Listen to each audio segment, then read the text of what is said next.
C'est toi que mon cœur aime. Magnifique, immuable est le Seigneur, mon Dieu, mon Père, à jamais ma vie chantera ta splendeur. C'est toi que mon cœur aime.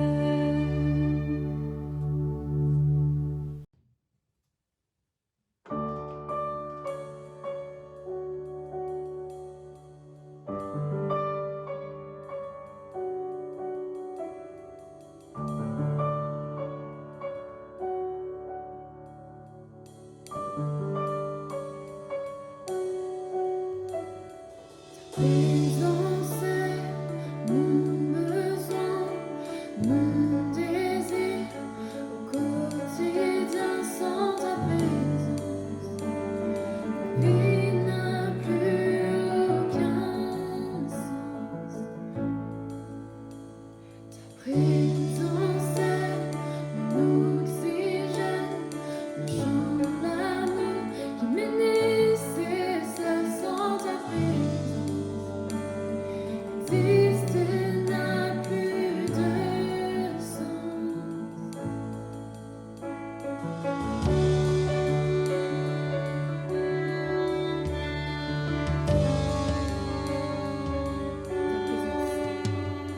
Ta présence est mon besoin, mon désir au quotidien. Sans ta présence, ma vie n'a plus aucun sens.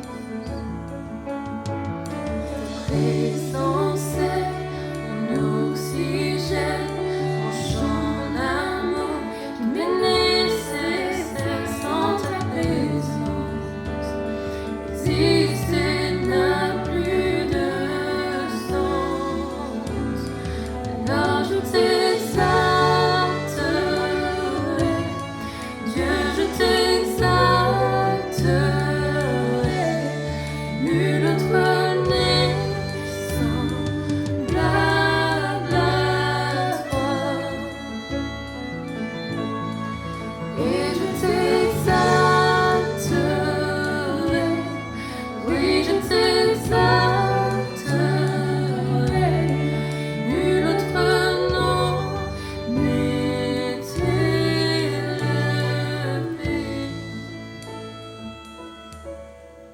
Ta présence est mon besoin, mon désir au quotidien. Sans ta présence, ma vie n'a plus aucun sens. Ta présence est mon oxygène, mon chant d'amour qui m'est nécessaire. Sans ta présence, exister n'a plus de sens. Alors je t'exalterai, Dieu, je t'exalterai. Nul autre n'est semblable à toi. Et je t'exalterai, et je t'exalterai. Nul autre nom n'est élevé.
Bonjour à tous.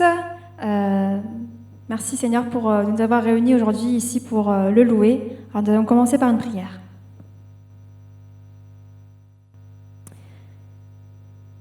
Seigneur, merci de nous avoir permis de venir devant toi pour te louer et pour se ressourcer auprès de toi, Seigneur. Vraiment que tu puisses conduire cette louange et que tu puisses être là parce que nous voulons chanter ces louanges pour toi, chanter ces adorations parce que à toi seul appartiennent la puissance, la gloire, l'honneur et le pouvoir, Seigneur. Vraiment que tu puisses agréer ces chants comme un sacrifice. C'est ainsi que je prie en ton Fils Jésus-Christ. Amen.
Sans c'est la force.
Dieu, tu es grand. Merci parce que tu nous aimes d'un amour inconditionnel, sans condition. Merci parce que c'est toi qui nous guéris. C'est toi qui nous ramènes devant toi, Seigneur. Je vous invite, frères et sœurs, à venir devant Dieu. Si toi, tu es blessé, si tu es oppressé, si tu es stressé, voire malade, viens devant Dieu, viens devant notre Seigneur, car c'est lui notre source.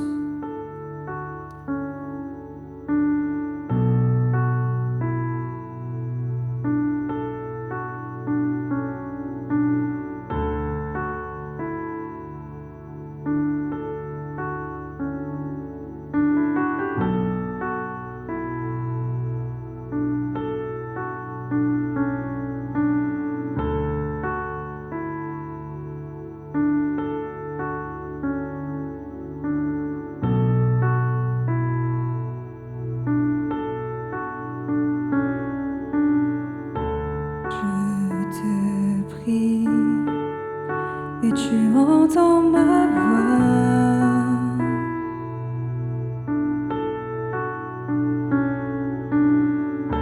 Je fléchis les genoux devant toi. J'ai besoin que tu traces un nouveau chemin, tant besoin que tu sois mon puissant soutien.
tu restes Dieu dans mon désert.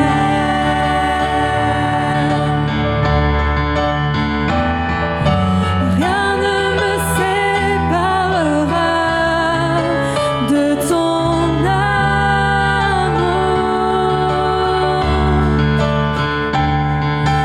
Alpha, Oméga, tu régneras toujours.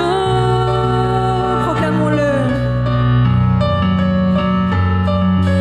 Rien ne me séparera de ton amour.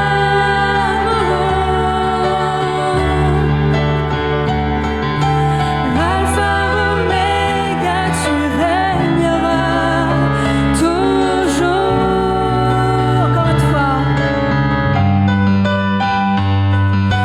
Rien ne me séparera de ton amour.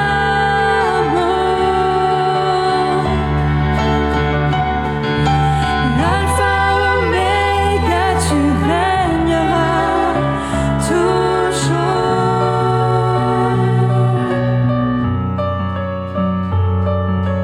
Rien ne me séparera de ton amour.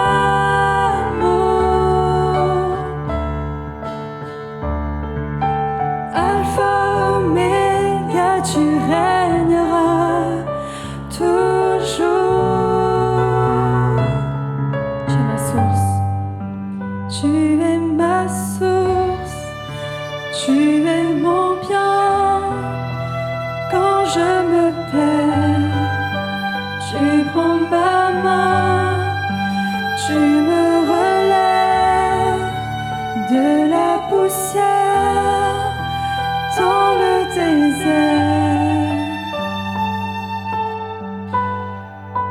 Tu me diriges vers ta lumière, Seigneur. Tu es mon Père, tu restes Dieu dans mon désert. Tu es mon Père. Tu es mon Père, tu restes Dieu dans mon désert. Rien ne me séparera de toi. Rien ne me séparera de ton amour, Seigneur. Alpha, Oméga, tu régneras toujours.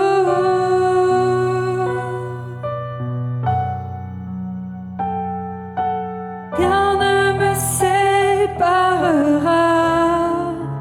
de ton amour.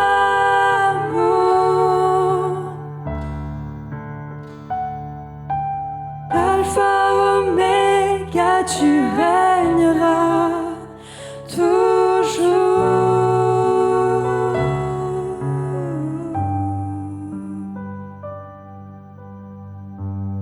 Seigneur, merci parce que rien ne nous séparera de ton amour, ni nos blessures, ni notre amour imparfait, ni l'environnement, ni le Covid, Seigneur. Parce que tu nous aimes d'un amour parfait. Seigneur, nous voulons venir devant toi et te dire que notre seul souhait est de venir devant toi et nous soumettre à toi, car tu es la lumière, tu es le chemin, la vérité et la vie. Oh Seigneur, guide-nous vers ta lumière, guide-nous vers toi, guide-nous vers la vie.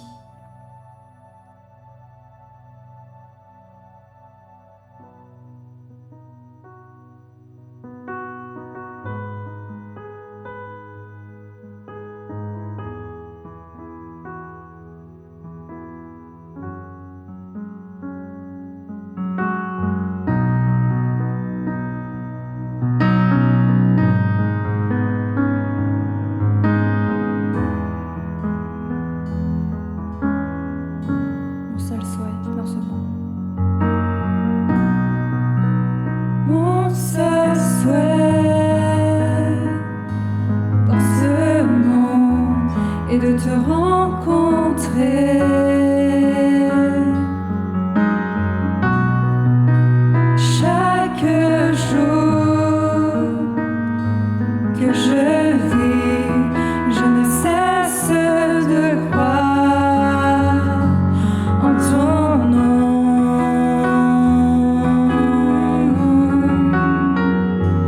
en ton nom.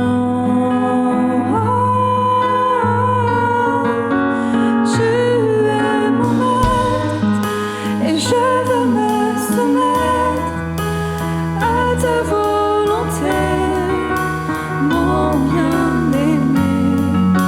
C'est en toi que j'espère. Tu me relèves, Dieu de bonté, Dieu de majesté. Je t'adore, je t'adore. Éternel Dieu fidèle,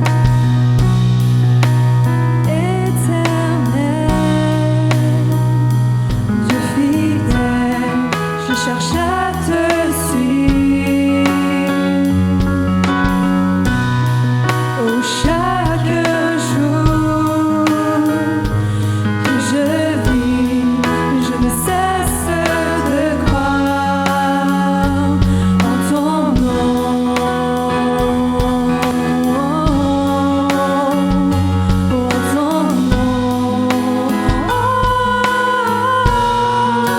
Tu es mon maître et je veux me soumettre à ta volonté, mon bien-aimé. C'est en toi que j'espère. Tu me relèves, Dieu de bonté, Dieu de majesté. Tu es mon maître et je veux me soumettre à ta volonté, mon bien-aimé. C'est en toi que j'espère. Tu me relèves, Dieu de bonté, Dieu de majesté. Je t'adore, je t'adore, je t'adore, je t'adore, je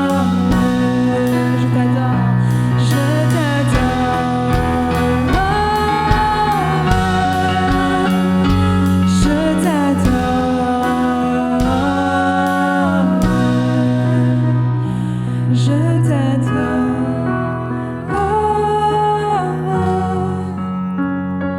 je t'adore.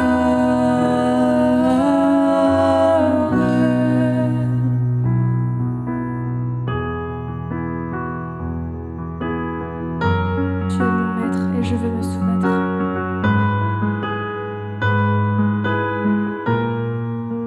Tu es mon maître et je veux me soumettre à ta volonté, mon bien-aimé. C'est en toi que j'espère. Tu me relèves, Dieu de bonté, Dieu de majesté. Je t'adore,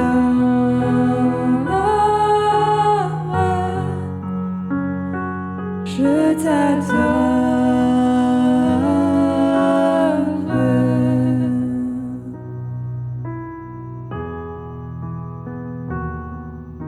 Seigneur, tu entends nos cœurs qui veulent se soumettre à toi. Tu sais que nous sommes si faibles et si fragiles, Seigneur. Oh, viens aujourd'hui nous éclairer, viens aujourd'hui nous ressourcer pour que nous puissions venir devant toi et te suivre chacun de tes pas, Seigneur. Je vous invite chaque frère et sœur à avoir un temps de méditation et prier à notre Dieu. Qu'on puisse nous ressourcer devant lui dans lui, en lui.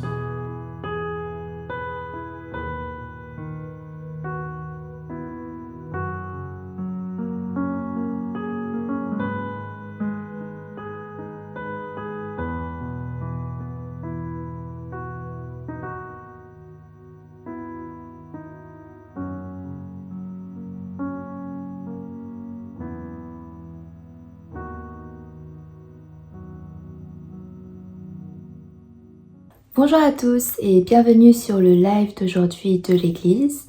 Merci à Fanny et à son équipe pour cette louange que vous nous avez apportée. Et j'espère que vous êtes prêts à écouter le message que notre orateur Philippe Compagnon va nous apporter sur l'appel du chrétien, la grande mission. Donc très belle séance à tous et on se dit à tout à l'heure. Église protestante chinoise de Paris, bonjour. Je vous amène les salutations de mon église, l'église Foi, Espérance et Amour de Paris également. Et je suis ravi de vous retrouver ce dimanche, même si c'est malheureusement pas en présentiel et qu'on ne pourra pas se saluer les uns les autres. Nous allons parler aujourd'hui de la grande mission, ses enjeux et la contribution de chacun. Donc d'abord je voudrais remettre le message au Seigneur. Merci Seigneur de bénir ta parole ce matin. Merci d'ouvrir nos cœurs, nos esprits Seigneur. Que ta parole pénètre en nous et fasse son œuvre en nous. Qu'elle soit une lumière pour nous guider Seigneur dans toute notre journée, dans toute notre semaine, dans toute notre vie Seigneur. Car ta parole est éternelle et dure à jamais. Merci Seigneur de bénir chacun d'entre nous, tout ce que nous disons, tout ce que nous entendons Seigneur, que ça pénètre dans notre cœur. Et merci Seigneur pour ton Église. Je veux te prier ce matin pour tous les frères et sœurs partout où ils sont et qui te rendent un culte comme tous les dimanches. Merci Seigneur. Amen. Donc le principe de ce message, c'est de parler de la grande mission, de ses enjeux et de la contribution de chacun à cette grande mission. Le thème central que vous avez suivi depuis le début du mois de mai, c'est l'appel du chrétien. Vous avez déjà vu ces derniers dimanches que nous sommes bien différents et bien plus que ce que les autres peuvent dire de nous, parce que nous avons été créés pour un but. Et donc, ce que Dieu dit que je suis, ce pourquoi Dieu m'a créé, ce que Dieu dit que je suis, donc, c'est bien plus important que ce que les autres peuvent dire que je suis. Vous avez vu aussi en tant qu'Église, en tant qu'épouse de Christ, en tant qu'individu, enfant de Dieu, dans les deux aspects, Église donc et individu, nous sommes appelés à nous préparer et à passer à l'action, à être des chrétiens qui connaissent leur Dieu et qui le servent à travers des engagements concrets. Aujourd'hui, donc, pour terminer cette série de l'appel du chrétien, nous voulons examiner la mission, la grande mission du chrétien, les enjeux de cette mission et comment chacun peut y contribuer. Nous allons suivre un plan. D'abord revenir sur l'appel du chrétien, la base de notre appel et ce qui lui donne son sens, c'est la résurrection de Jésus. Et puis, nous verrons que cet appel implique de comprendre la résurrection personnellement dans notre cœur. La réponse ensuite du chrétien à cet appel, c'est la confiance. Et puis, nous verrons très concrètement comment le chrétien rentre dans la mission, quelle est la motivation du chrétien pour accomplir cette mission, comment la mission se caractérise et se concrétise par l'action, et puis nous verrons un principe très intéressant qui est celui de l'incarnation. Avant de démarrer, laissez-moi vous proposer quelques questions. Vous n'en verrez peut-être pas l'intérêt tout de suite, mais nous y reviendrons dans la dernière partie du message. Première question, qu'est-ce que YAP ? Est-ce que vous connaissez YAP ? Savez-vous de quoi il s'agit ? Et quel rapport peut-il y avoir entre YAP et la grande mission ? Comme on ne peut pas se parler directement, je vous laisse répondre par vous-même et nous y reviendrons donc plus tard. La deuxième question, c'est un test de rapidité. Vous allez devoir noter le nombre de secondes que vous avez mis à répondre à cette question. Et la question est: de quelle couleur sont les États-Unis ? Je vous laisse quelques instants pour trouver les États-Unis et je vous demande de noter combien de temps vous avez mis pour trouver la réponse à la question, donc, de quelle couleur sont les États-Unis? Et puis, la troisième question est encore une question de rapidité. Vous devez aussi noter le nombre de secondes que vous avez mis à répondre, et la question est la même. De quelle couleur sont les États-Unis? Je vous laisse encore quelques instants pour les trouver. Je vous demande encore, cette fois-ci, pour vous-même, de noter combien de temps vous avez mis pour trouver la réponse. On va maintenant rentrer dans le message et on reviendra donc plus tard à nos trois questions.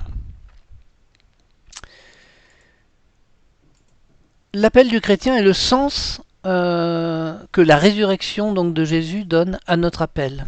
Le verset central de notre méditation de ce matin est le verset que nous connaissons habituellement comme celui de la grande mission que Jésus confie à tous ses disciples en tout temps et en tout lieu, et que nous avons indiqué sur le début de notre message. Allez, faites de toutes les nations des disciples, les baptisant au nom du Père, du Fils et du Saint-Esprit.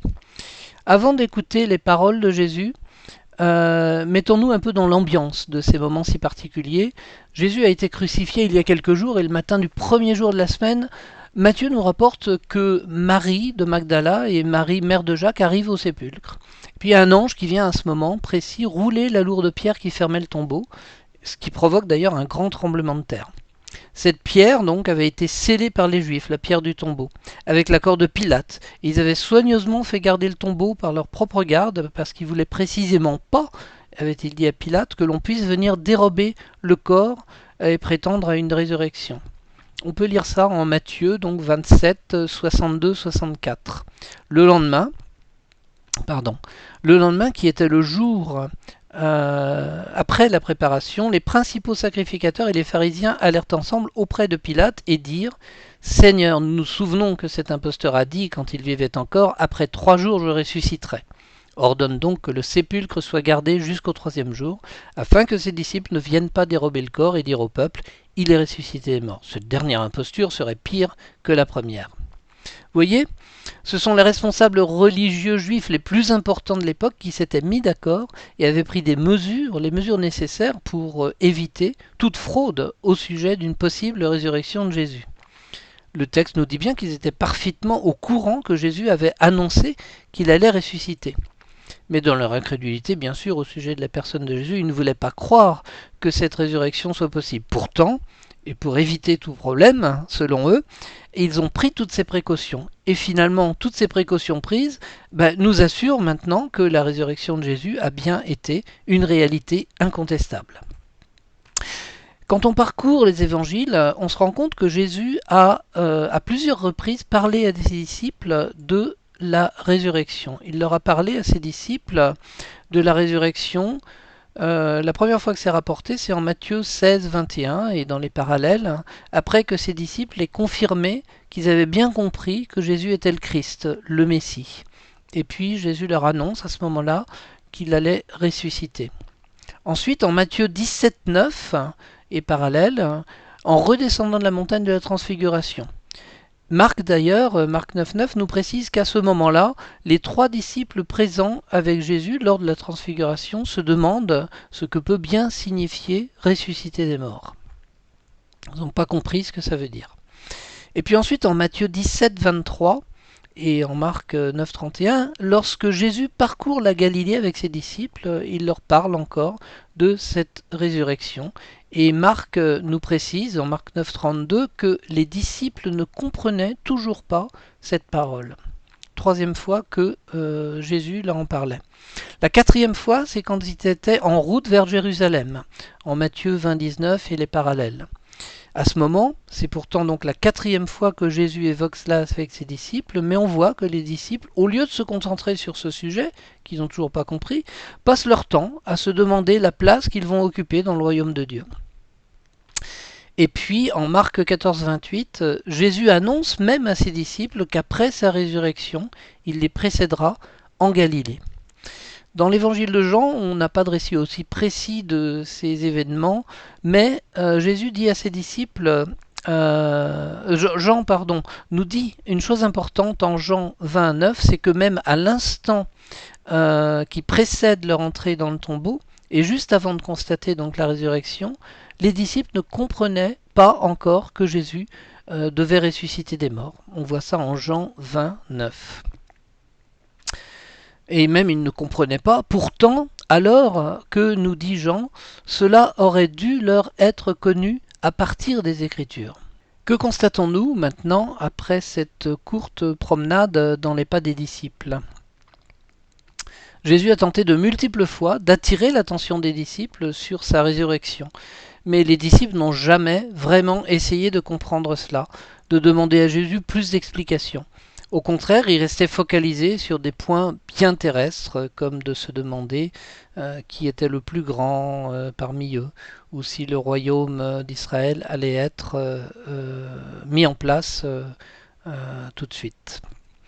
Pourquoi ce préambule sur la résurrection ? C'est tout simple, si Jésus n'est pas ressuscité, alors ça signifierait que Dieu n'aurait pas accepté la mort de Jésus comme une mort qui libère ses disciples du péché, et il n'y aurait donc aucun intérêt à annoncer l'évangile, à écouter l'ordre missionnaire de Jésus, puisque nous annoncerions un mensonge. C'est ce que Paul confirme dans le texte de 1 Corinthiens 15, 12 à 14, où il reproche à certains prédicateurs de n'avoir rien saisi de cet aspect fondamental de la résurrection, au point de nier la résurrection. Or, si l'on prêche que Christ est ressuscité des morts, comment quelques-uns parmi vous disent-ils qu'il n'y a point de résurrection des morts ? S'il n'y a point de résurrection des morts, Christ non plus n'est pas ressuscité. Et si Christ n'est pas ressuscité, notre prédication est donc vaine, et votre foi aussi est vaine.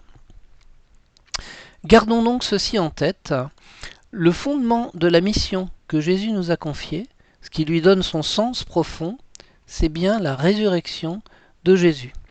Et pourquoi la résurrection de Jésus est-elle si importante pour notre mission, pour apporter le salut aux autres ? C'est encore Paul qui nous apprend dans Romains 19, un des versets que nous devons tous savoir par cœur, que la résurrection fait partie du plan de salut et de conversion pour chacun de nous. Romains 19, si tu confesses de ta bouche le Seigneur Jésus, et si tu crois dans ton cœur que Jésus l'a ressuscité des morts, tu seras sauvé. Ce que nous disons ici, c'est que la résurrection est bien l'une des deux seules conditions pour accéder au salut. La première, c'est de croire en Jésus et de le dire. La deuxième, c'est de croire à la réalité de la résurrection de Jésus et de le ressentir dans tout notre être. Comment ressentir cette résurrection de Jésus en nous ? C'est encore Paul qui nous le dit, et c'est encore un verset que vous pouvez largement apprendre par cœur. J'ai été crucifié avec Christ, nous dit-il en Galates 2, 20, et si je vis, ce n'est plus moi qui vis, c'est Christ qui vit en moi. Si je vis maintenant dans la chair, je vis dans la foi au Fils de Dieu qui m'a aimé et qui s'est livré lui-même pour moi. La réalité divine, c'est que Jésus ressuscité vit en moi depuis que je suis converti. Comment peut-il vivre en moi s'il n'est pas ressuscité, s'il n'est pas vivant ? Je crois que nous avons déjà compris que le cœur de notre mission repose sur la résurrection de Christ, qui veut communiquer la vie éternelle à chaque personne qui croira en lui. Ces deux versets que nous venons de lire suffisent à nous convaincre de l'enjeu de l'évangélisation, encore à notre époque, et de la réelle possibilité que tout disciple puisse vivre en participant de l'intérieur, ayant Jésus en lui, à la vie de résurrection de Christ. Paul dit aussi en Corinthiens 1, 27, « Christ en nous, l'espérance de la gloire ». Et cette espérance, elle est bien sûr pour nous, mais elle est aussi pour tous les autres dans le cadre de la grande mission. Revenons donc maintenant au contexte du premier matin, le jour de la résurrection, et on va se mettre dans les pas des disciples pour comprendre ce qui se passe, comme si nous le vivions avec eux. Et rappelons-nous qu'à ce moment, ils ne comprenaient pas vraiment ce que la résurrection voulait dire. Donc, le matin du premier jour de la semaine, Marie de Magdala et Marie, mère de Jacques, voient l'ange rouler la pierre du tombeau. Il se produit un grand tremblement de terre. Et le contexte, c'est que les autorités juives avaient soigneusement fait garder le tombeau et que la pierre que l'ange venait de rouler avait été scellée. Le corps de Jésus devait donc toujours se trouver dans le tombeau. À ce moment-là, les deux Maries reçoivent deux révélations. Premièrement, l'ange leur parle en leur confirmant que Jésus est bien ressuscité. Et puis, Jésus lui-même leur apparaît et les charge de dire aux disciples de se rendre en Galilée, car c'est là qu'ils verront Jésus. Jésus confirme par cela ce qu'il avait déjà dit à ses disciples en Marc 14, 28, qu'après sa résurrection, il les précéderait en Galilée. Maintenant, mettons-nous à la place des disciples et souvenons-nous qu'ils n'ont pas encore reçu le Saint-Esprit.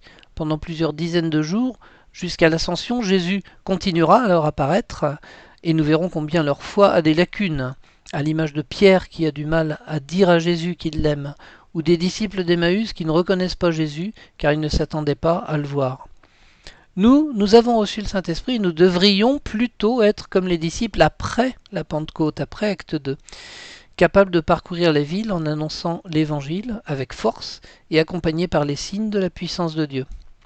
Les disciples, eux, dès qu'ils ont reçu le message, se rendent en Galilée pour y voir Jésus sur la montagne que Jésus leur avait indiquée. Et voici donc le récit de leur arrivée en Matthieu 28, 16, 17. Les 11 disciples allèrent en Galilée, sur la montagne que Jésus leur avait désignée. Quand ils le virent, ils se prosternèrent devant lui, mais quelques-uns eurent des doutes. Ici, les disciples font trois choses. D'abord, ils obéissent à la parole que Jésus leur avait dite. Ensuite, ils le voient et ils adorent. Et ensuite, ils doutent. Est-ce qu'il faut s'étonner que les disciples doutent ici? Sur quoi les disciples peuvent-ils avoir des doutes? Ils ont des doutes à propos de ce qu'ils vivent. Non pas qu'ils doutent de leurs yeux, mais simplement la signification profonde de l'événement qu'ils vivent leur échappe. Ils avaient souvent montré dans leur conversation avec Jésus qu'ils s'attendaient à ce que le règne de Jésus s'établisse sur la terre comme un royaume terrestre. Mais en voyant Jésus, leur réaction, ce n'est pas d'engager la conversation sur ces sujets, elle est tout autre, ils ne peuvent que l'adorer.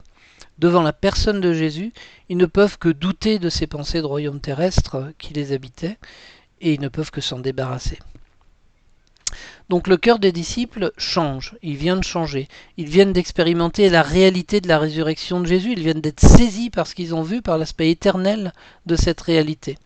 La résurrection, ce n'est pas seulement pour eux une réalité visible avec les yeux, mais ils comprennent enfin avec leur cœur la portée éternelle de cette résurrection de Jésus. Et ils sont maintenant dans la meilleure attitude pour pouvoir recevoir le premier message de Jésus ressuscité, leur cœur dans l'obéissance, dans l'adoration et débarrassé de toute pensée vaine ou fausse. Et donc, à ce moment-là, Jésus peut leur délivrer ce message si important qu'il délivre à travers eux, à chacun de nous, ses disciples en tout temps et en tout lieu. Matthieu 28, 18 à 20. Jésus s'étant approché, leur parla ainsi: tout pouvoir m'a été donné sur le ciel, dans le ciel et sur la terre.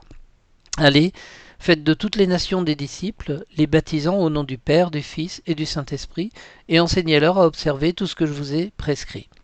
Et voici, je suis avec vous tous les jours, jusqu'à la fin du monde. C'est ce message que Dieu m'adresse, que Dieu t'adresse, car tu as choisi d'être son disciple ici et maintenant. Le message repose sur 4 fondements simples à mettre en œuvre dans notre vie. Premièrement, le moteur de toutes nos actions, c'est la puissance de Jésus, tant au ciel que sur la terre, ce qui signifie que nous devons agir au nom de Jésus et non entre notre nom propre, et que nous ne devons pas chercher à agir selon nos propres forces ou capacités, mais laisser la puissance de Dieu agir à travers nous.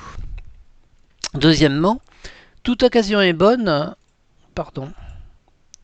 Je dois remettre les slides correctement. Deuxièmement, donc, toute occasion est bonne pour faire des disciples, où que nous soyons. Notre but commun, c'est de faire de chaque être humain un disciple de Christ, un chrétien. Cela suppose prédication, évangélisation en direction des personnes non converties. Troisièmement, Jésus donne un commandement clair au sujet du baptême de chaque disciple en relation avec le Père, le Fils et le Saint-Esprit. Chaque disciple est appelé, en effet, à exprimer par lui-même sa foi. Il est important que les personnes converties manifestent clairement la profondeur et la réalité de leur engagement envers Dieu, devant les hommes. Et puis, quatrièmement, Jésus nous ordonne de prendre soin de tout nouveau converti et de lui enseigner l'obéissance à la parole. Le disciple n'est pas seulement quelqu'un qui a compris la doctrine du salut, c'est aussi quelqu'un qui décide d'engager sa vie au service de Dieu. La réponse du chrétien à cet appel, c'est la confiance. Donc, Dieu nous appelle. Nous, tous ses disciples, Dieu appelle en fait l'Église entière à remplir une mission qui consiste en résumé à faire des disciples. Ça peut nous sembler au-delà de nos capacités. Nous pouvons avoir peur de ne pas bien savoir nous y prendre, de ne pas savoir convaincre. Et puis nous savons aussi que dans certains pays, annoncer l'évangile peut être illégal, passible de prison, voire de mort. À vue humaine, nous pourrions avoir peur des conséquences et ressentir une forte crainte. Avons-nous raison d'avoir peur ? Dans le royaume, quel est le contraire de la peur ? Ce n'est pas la sécurité, ce n'est pas la sérénité, mais dans le royaume de Dieu, c'est même pas le courage, mais c'est la confiance. Si nous avons confiance en Dieu, alors nous pourrons nous risquer en terrain inconnu avec assurance. Une remarque, la peur ou la sérénité ou la sécurité sont des sentiments. Donc ce ne sont pas des éléments très fiables, ils sont changeants. Ça peut changer d'un moment à l'autre. Également, on peut remarquer que ces sentiments sont centrés sur nous-mêmes. Ils reflètent uniquement ce que nous éprouvons à un moment donné. Au contraire, la confiance n'est pas une affaire de sentiments, mais une affaire de relation. La confiance est quelque chose de durable et elle n'est pas centrée sur nous-mêmes, mais sur Dieu en qui nous plaçons cette confiance. À propos de confiance, pensons bien sûr à Abraham. La Bible nous dit qu'après que Dieu lui ait plusieurs fois confirmé qu'il aurait une postérité innombrable, alors Abraham eut confiance en l'Éternel qui le lui imputa à justice. Genèse 15:6. Il nous est ici dit que Abraham avait confiance en son Dieu. Nous avons peut-être besoin de prendre confiance, d'avoir cette confiance à 100% comme Abraham. Ce qui peut vaincre toute appréhension dans notre vie, ce qui peut nous permettre de réaliser notre appel tout en bannissant la crainte, c'est notre confiance en Dieu. Un autre aspect de notre confiance en Dieu, c'est d'avoir cette confiance que Dieu a prévu que ceux qu'il nous confie se convertissent. Sa parole est particulièrement claire à ce sujet, puisque Dieu veut, nous dit 1 Timothée 2,4, que tous les hommes soient sauvés et parviennent à la connaissance de la vérité. Dieu veut que tous les hommes soient sauvés et parviennent à la connaissance de la vérité. Alors ayons cette confiance en Dieu. Les êtres humains que nos yeux voient, qui représentent certes l'humanité déchue, mais ne sont pas en fait ceux que nous voyons. Ils sont aux yeux de Dieu des personnes destinées au salut. Soyons donc dans cette attitude de confiance. Nous savons que selon le plan de Dieu, tous sont destinés à voir la gloire de Dieu. Sans cette attitude de confiance, nous ne pourrons pas mener à bien la mission de Dieu. Pourquoi ? Parce que sans Dieu, nous serons envahis par la peur. Entrer dans la mission. Outre la confiance en Dieu que nous venons de voir, réussir la mission que Dieu nous confie implique plusieurs choses. Ça implique la motivation, la mise en marche vers l'action et l'incarnation. Ce mot, l'incarnation, peut vous sembler bizarre dans le cadre de notre mission, mais nous y reviendrons. D'abord, la motivation. La motivation est nécessaire dans la mission. On peut faire un parallèle entre notre vie et une entreprise. Ce qui est intéressant à noter, c'est qu'au niveau comptable, l'entreprise raisonne en actif et en passif. Dans la comptabilité de l'entreprise, ce que j'ai côté passif d'abord, cela veut dire que quelqu'un m'a confié quelque chose, donc il me fait confiance. J'ai une dette envers par exemple mes employés ou mes fournisseurs et je dois rembourser cette dette. Et puis, d'un autre côté, j'ai de l'actif, ça veut dire que moi, j'ai quelque chose que j'ai donné à quelqu'un d'autre, à un client par exemple. J'ai fabriqué quelque chose, je l'ai donné à un client. Et je lui fais confiance pour me payer ce qu'il me doit. Et pour faire vivre une entreprise, il faut qu'il y ait deux partenaires, un qui donne, l'autre qui s'engage à payer. Si on regarde notre vie chrétienne, notre mission chrétienne comme une entreprise, alors on peut se poser cette question. Est-ce à nous de payer ? La bonne nouvelle, c'est que tout est payé. Notre entreprise, c'est notre vie. La conversion, c'est la rencontre avec Jésus-Christ. C'est lui qui est l'actionnaire capable de renflouer n'importe quelle vie. Christ a tout accompli et il a payé le prix sur la croix. Donc, il a pris en charge sur la croix tout le passif de notre comptabilité. Il a effacé toutes nos dettes. Donc maintenant, ma comptabilité de l'entreprise qui est ma vie montre que je n'ai plus aucune dette, tout a été réglé. Que me reste-t-il? Il me reste le côté passif, c'est-à-dire que on m'a confié quelque chose. Je n'ai pas à le payer, mais j'ai cette chose qui m'a été confiée. Et je peux utiliser ces choses pour pouvoir faire fructifier mon entreprise. Donc après ma conversion, ma vie est relancée. Les compteurs sont remis à zéro. Je dispose d'une entreprise toute nouvelle avec déjà des capacités qui existent, des ressources qui existent et que je peux utiliser. Alors que faire pour cette nouvelle entreprise? Tout le monde a un objectif. Chacun en général écrit, une entreprise ou une organisation écrivent ce qu'elles appellent leur mission, c'est-à-dire finalement l'objectif premier qu'elles se fixent. Et ça revient à dire, voilà, cette mission, c'est ce que je considère comme ce que je peux apporter à la région, au pays, aux clients. Et on parlait de motivation, nous y voilà. La mission que se fixe une entreprise représente ce qui la pousse à agir, sa motivation. De la même manière, notre vie renouvelée a un sens nouveau et nous allons trouver notre motivation dans la part que nous allons prendre à cette grande mission que Jésus a confiée à ses disciples. Notre part dans la mission va pouvoir donc se concrétiser dans l'action concrète. Dieu me confie cette entreprise nouvelle, ma vie renouvelée par le salut. La mission peut maintenant se concrétiser, mais ce n'est pas automatique, il faut que je le veuille. La question est donc, une fois toutes mes dettes effacées, est-ce que je vais continuer à diriger ma vie comme avant? Ou bien est-ce que je vais tourner le dos à mon ancienne manière de faire et rebâtir une vie nouvelle, durable, éternelle, en faisant mienne la mission que me confie mon grand actionnaire, celui qui a renfloué ma vie? Que vais-je faire de l'entreprise que Dieu m'a confiée? On retrouve ici les deux possibilités qu'on avait évoquées avec la comptabilité d'une entreprise. Je peux me contenter d'être passif, c'est-à-dire que oui, mon entreprise est renflouée, je dispose de beaucoup de choses, mais je ne change rien. Et qu'est-ce qui va se passer? Puisque je ne change rien, au bout de quelques temps, mon entreprise va redevenir en mauvaise santé, va de nouveau accumuler les dettes et je devrais encore faire appel à mon généreux actionnaire, puisqu'il a payé d'avance pour toutes mes dettes, il le fera. Mais en attendant, tant que je resterai uniquement du côté passif, je ne produirai rien, je ne retirerai aucun bénéfice de mon entreprise et je ne ferai du bien à personne.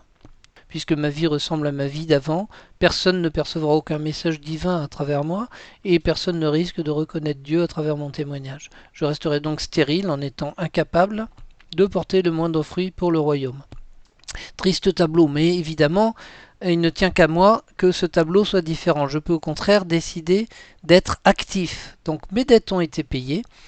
Donc mon entreprise est renflouée et je profite du bon état financier pour définir clairement de nouveaux objectifs compatibles avec bien sûr la grande mission et je prends conseil auprès de Dieu, mon actionnaire divin, pour savoir comment réorganiser mes activités, ma vie.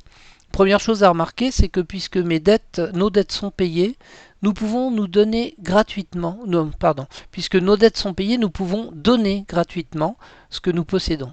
C'est le sens de ce que Dieu dit en Matthieu 18, vous avez reçu gratuitement, donnez gratuitement. Et qu'est-ce qu'on a reçu et qu'est-ce que l'on peut donner? Eh bien, Romains 8, 15 nous dit que nous avons reçu un esprit d'adoption par lequel nous crions, Abba, Père. Romains 16, 17 et 1 Corinthiens 15, 1 nous disent que nous avons reçu un enseignement qui est l'évangile. Tout ça, ça nous a été confié, on l'a reçu. Et ça nous a été confié pour qu'on puisse le partager avec les autres. 1 Corinthiens 6, 19 nous précise que nous avons reçu le Saint-Esprit dont notre corps est le temple. Et puis 1 Corinthiens, je pense, 2, 6, le Seigneur Jésus-Christ lui-même. C'est résumé un petit peu tout ça dans 1 Jean 20 qui nous dit « Pour vous, vous avez reçu l'onction de la part de celui qui est saint et vous avez tous de la connaissance. » En tant que chrétien, si je veux être actif pour Dieu, si je cherche donc à répandre gratuitement l'évangile et l'esprit que j'ai reçu de la part de Dieu, je vais donc chercher à répondre à l'appel de Dieu pour ma vie. La première chose à faire, c'est donc de savoir quelle est la contribution que Dieu me demande. Il faut faire la distinction entre deux choses, entre d'une part la mission globale, le cadre global, la mission globale que Dieu confie à son Église, et puis ma contribution individuelle, ma contribution personnelle. Le cadre global, la mission de l'Église, dans lequel tous les membres du corps de Christ vont agir, c'est de répandre le salut sur toute la terre. C'est une vision qui dépasse bien sûr largement notre vie, c'est la vision globale de Dieu, valable pour l'Église entière de tous les temps. On peut comparer cette mission globale à ce que Dieu avait dit à Abraham quand il lui a dit qu'en lui seraient bénies toutes les nations de la terre. Cela dépasse bien sûr le cadre de la simple vie d'Abraham. Et puis, en dehors du cadre global, il y a bien sûr le cadre individuel, le cadre qui est à notre portée, la mission du disciple. Et ce cadre, cette mission du disciple, c'est différent pour chacun. Chacun contribue pour sa part, dans le cadre de sa mission particulière, à la réalisation de la vision complète de Dieu, de la grande mission. D'ailleurs, en Genèse 18-19, tout de suite après avoir donné à Abraham la grande vision dont nous venons de parler, toutes les nations de la terre, Dieu précise à Abraham sa mission personnelle. Je l'ai choisi, dit Dieu, afin qu'il ordonne à ses fils et à sa maison après lui de garder la voie de l'Éternel en pratiquant la droiture et la justice. Alors, ma décision, c'est est-ce que je vais décider d'être actif ou est-ce que je vais rester passif ? En bon disciple, je décide d'être actif, bien sûr. Il est essentiel de savoir donc quelle est ma position, mon rôle dans le corps de Christ. Non pas pour avoir un titre ou pouvoir réclamer ceci ou cela, mais tout simplement pour pouvoir assigner à mon entreprise, à ma vie, les bons objectifs. Chaque disciple n'a pas vocation à évangéliser tout seul l'ensemble de la population mondiale. Donc comment est-ce que je peux définir des objectifs dans ma vie qui me permettront d'accomplir ma mission ? Je peux faire ça qu'avec le Seigneur. Donc je vais le faire dans la prière et dans le jeûne, c'est la base. Et puis il ne faut pas oublier que je suis un membre du corps. Donc Dieu va aussi révéler des choses me concernant à d'autres personnes dans le corps, ou bien il va leur inspirer des conseils utiles pour moi. Il est très important de ne pas se replier sur soi, mais d'être bien conscient que Dieu m'a placé au milieu d'autres frères et sœurs qui nous utilisent pour faire du bien les uns aux autres, pour exercer les dons qu'il nous donne les uns en faveur des autres. Une autre raison pour laquelle il ne faut pas oublier que je suis un membre du corps, il est très probable que la mission que Dieu me confie impliquera de travailler avec d'autres membres. Et puis, soyons aussi conscients que dans la Bible entière, la révélation est progressive. Ne soyons donc pas étonnés si nous ne recevons pas tout de suite l'ensemble de la mission qui nous est destinée. Dans sa sagesse, Dieu sait ce que nous pouvons entendre et comprendre à un moment donné. Et bien souvent, ce que nous vivons ensuite transforme notre manière de voir les choses. Et Dieu pourra nous dire plus tard des choses que nous n'aurions peut-être pas comprises ou pas acceptées auparavant. Un conseil pratique, donc, avec le Seigneur, nous pouvons passer en revue les différents domaines de notre vie et faire le bilan dans chaque domaine de ce qui m'a été confié et de ce que j'en ai fait. On a tous des domaines différents d'activité dans notre vie. On est en même temps professionnel, étudiant, conducteur de voiture, contribuable par rapport au fisc, etc. Et à chaque domaine de notre vie, on peut se demander, en tant que professionnel, quel est le fruit de mon action auprès de mes collègues ? En tant que chômeur, quel est le fruit de mon action auprès des gens que je peux rencontrer à Pôle emploi ? En tant qu'étudiant, qu'en est-il avec mes camarades ? En tant que conducteur de voiture, est-ce que je pratique le fruit de l'esprit en voiture ou est-ce que je m'énerve ? Etc., etc. La dernière question maintenant, comment mener à bien notre mission ? Quels principes divins pouvons-nous appliquer pour remplir notre mission ? C'est ici maintenant que nous allons aborder le grand principe de la mission, le principe de l'incarnation. Et donc on va revenir à la première question que nous avions posée au début.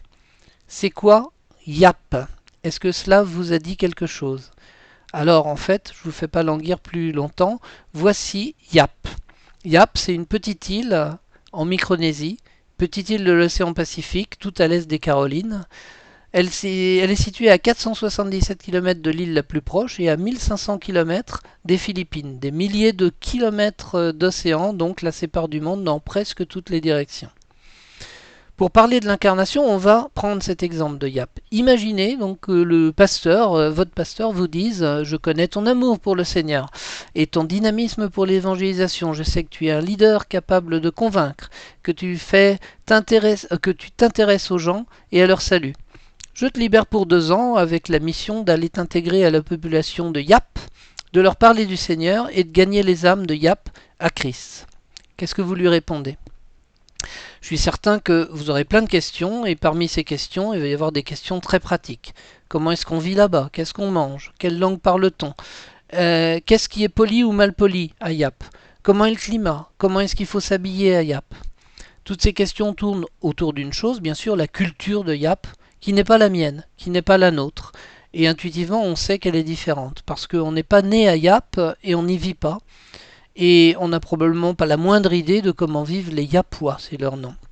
Mais ce que nous savons, c'est que si nous voulons leur parler de Jésus, il va falloir commencer par apprendre beaucoup de choses sur eux pour savoir comment les aborder et ne pas les choquer. Cet exemple pour nous montrer donc combien il est essentiel pour que notre mission soit efficace de nous intéresser de façon très attentive aux personnes envers qui nous exerçons ce ministère. Vous voyez comme Jésus s'intéressait aux personnes. Et c'est essentiel que nous puissions nous débarrasser de tous les préjugés, de tous les biais qui nous empêchent de communiquer correctement avec les personnes d'une autre culture ou tout simplement d'une autre éducation. Parce qu'on va trouver, même si on sort dans la rue ici évangélisé, on va trouver des tas de personnes qui n'ont pas reçu la même éducation que nous, qui n'auront pas la même culture que nous.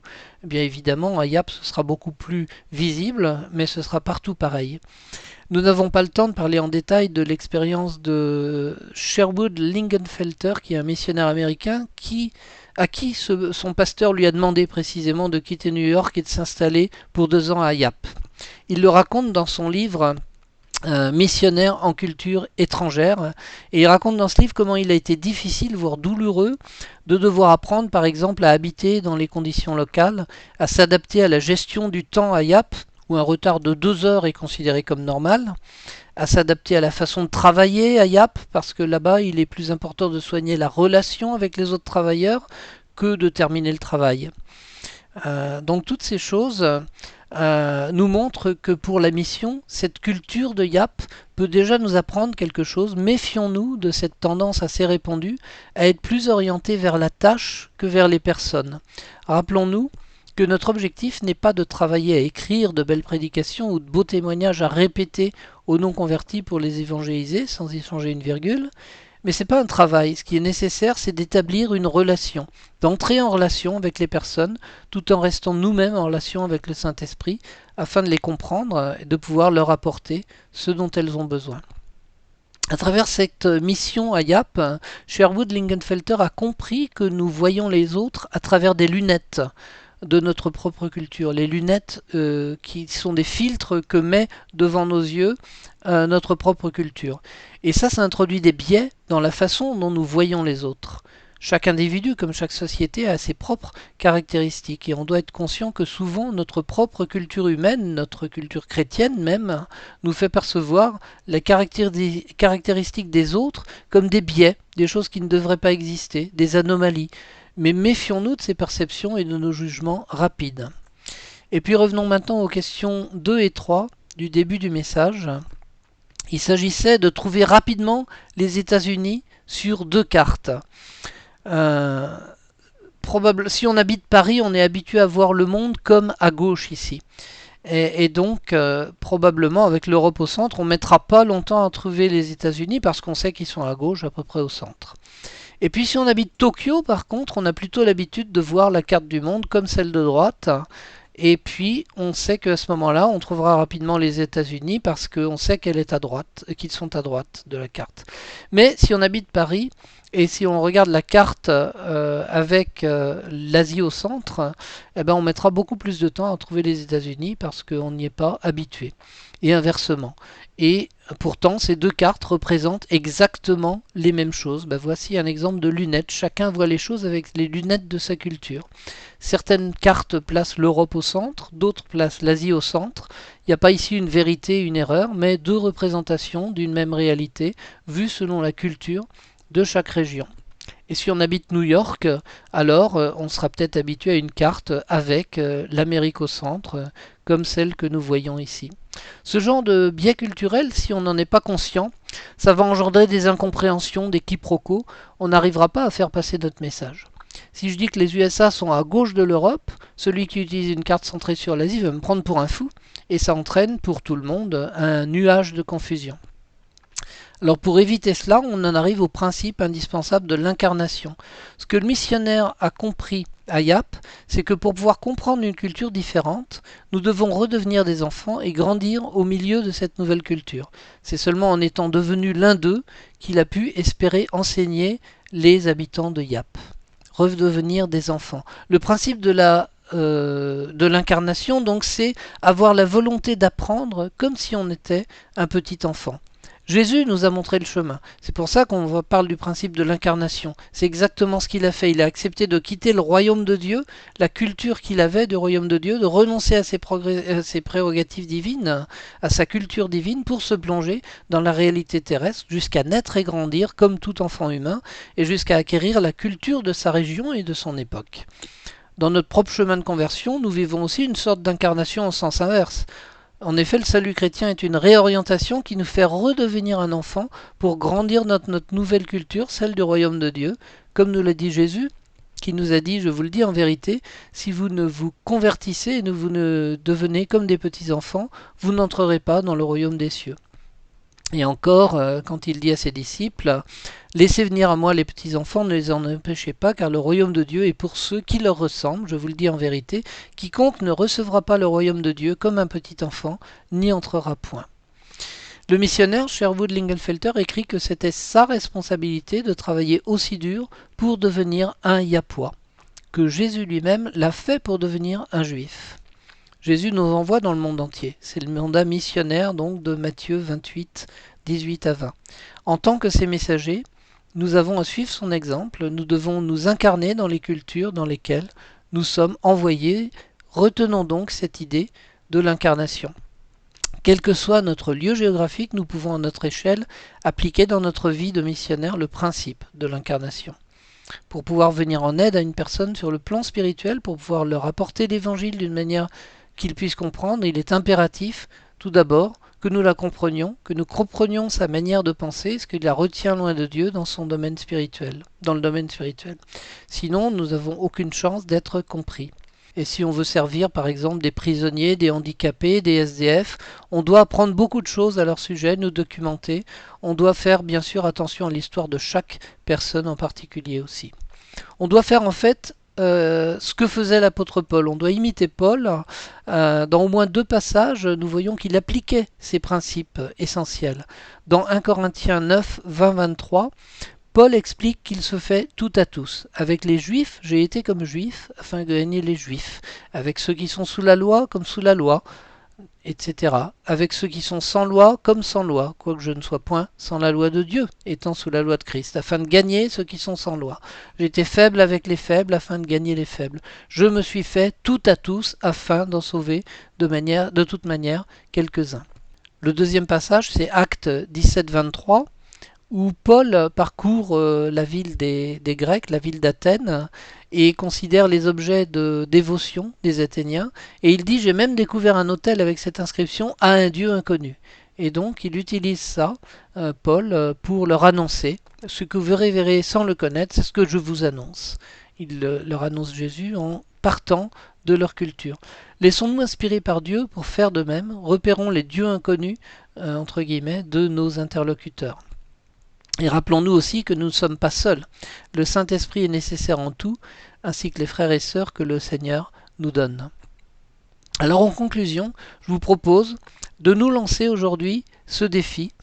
Je me le lance avec vous. Soyons des missionnaires à 225%.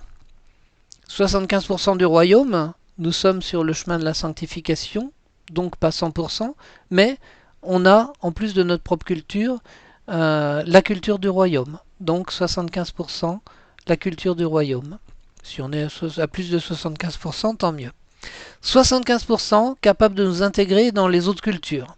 On n'arrivera jamais à être une personne de l'autre culture complètement, probablement. Mais 75%, ça nous permettra d'être au service des autres et de pouvoir les comprendre. Et puis, bien sûr, 75% de notre propre personnalité, nationalité, culture. 75% seulement parce que si on veut intégrer la culture des autres, et même la culture divine, alors on va probablement devoir abandonner certaines habitudes culturelles que nous avons. Et bien sûr, si nous sommes missionnaires à 225%, n'hésitons pas à être de ceux qui prient à 225%, qui donnent à 225%, qui servent à 225%, qui louent, qui adorent à 225%. Alors à vous de décider aujourd'hui si 225% c'est juste une touche d'humour ou bien si c'est un défi personnel à relever. Merci Jésus pour l'exemple inouï que tu nous as donné. Toi qui as quitté ton ciel de gloire, qui es venu t'incarner sur terre comme un simple homme, toi qui, comme dit la parole, n'as pas regardé comme une proie à arracher d'être l'égal avec Dieu, mais qui t'es dépouillé toi-même en prenant une forme de serviteur, en devenant semblable aux hommes. Aide-nous Seigneur, aide-nous dans nos faiblesses, aide-nous à prendre les bonnes décisions, aide-nous à faire comme tu l'as fait toi-même, à être au milieu des êtres humains comme des serviteurs humbles, des serviteurs obéissants, des serviteurs capables de comprendre et de communiquer aux autres ta vérité. Oui Seigneur, que nous puissions porter du fruit pour toi à 225%. Amen. Merci Philippe Compagnon pour ce message que tu nous as apporté. Nous allons maintenant passer à quelques annonces de l'Église. Nous vous rappelons que le lundi 31 mai à 21h, nous avons une réunion de prière sur Zoom. Si vous avez envie de prier pour quelqu'un, si vous avez envie de partager vos sujets de prière, vous êtes le bienvenu sur Zoom afin qu'on puisse prier tous ensemble.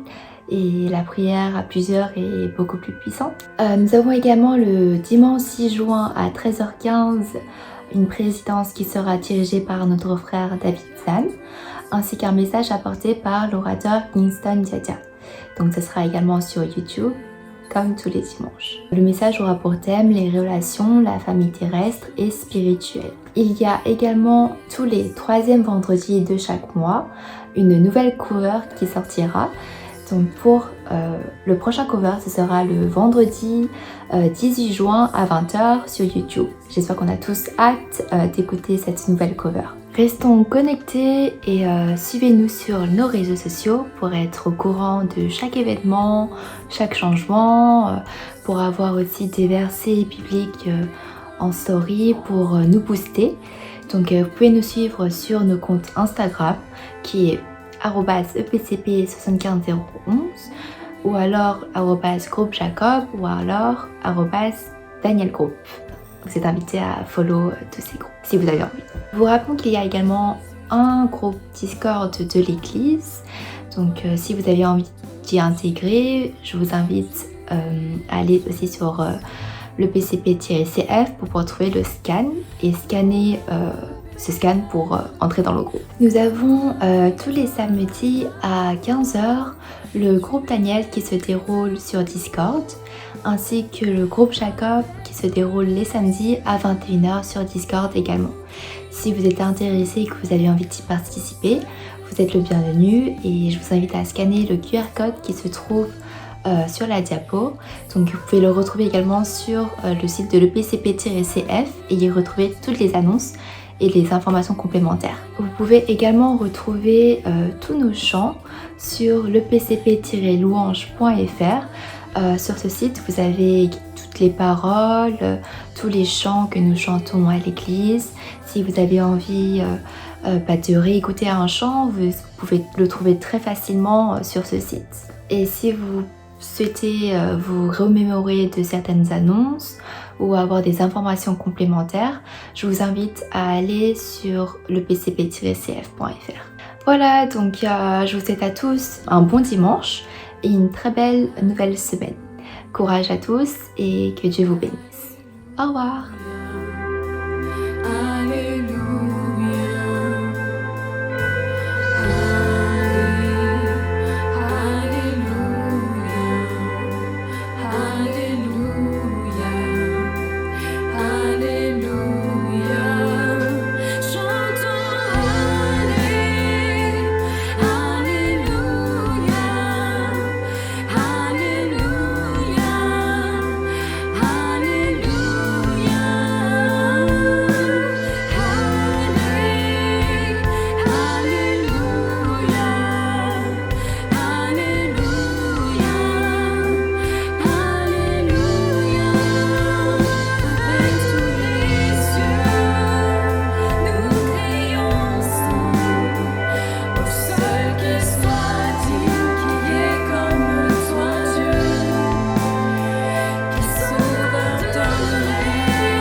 Alléluia.